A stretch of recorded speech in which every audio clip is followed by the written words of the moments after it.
তাল মিলিয়ে প্রচলিত ম্যাঙ্গো কেক আপনার আমের ফ্লেভার আছে, কিছুটা পাল্পে আছে। আমের যে আমরা পাল্প করে রাখি সংরক্ষণ করি সেটার সাথে মিশ্রিত করে আমি এটা কেক বানিয়েছি।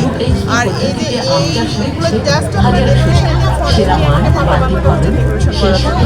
আর উপরেরটা আপনার সুগার যে সেটার সাথে আমের পাল্পের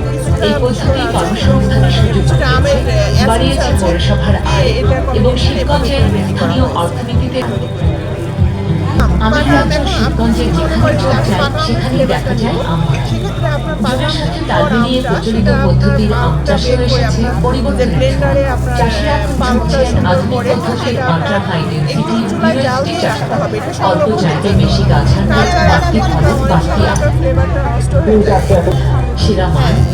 সেক্ষেত্রে আমরা সারা বছর যদি সংরক্ষণ করতে চাই সেক্ষেত্রে আমের পাল্পটা সুন্দরভাবে পিউরি করে আপনার সামান্য জাল সামান্য মানে বেশি না, অল্প জালে ওটা আপনার ঠান্ডা করে ছেঁকে আমরা বোতলে ভরে ফ্রিজে সংরক্ষণ করতে পারবো। এটা আপনার সারা বছর আমরা সংরক্ষণ করতে পারি। আর এটা আমি কেক তৈরি করার ক্ষেত্রে আমি সামান্য পরিমাণ ব্যবহার করি, বেশি ব্যবহার করলে কেকের আমার নষ্ট হয়ে যাবে, সেক্ষেত্রে আমাদের খেতে ভালো লাগবে না।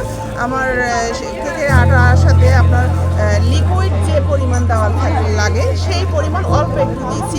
আর আপনার কিছু আপনার এসেন্স ব্যবহার করা লাগে আমাদের কেক তৈরি খেতে যেটা লাগে সেটা দিয়ে সংমিশ্রণে আমি এটা বানিয়েছি আপনার।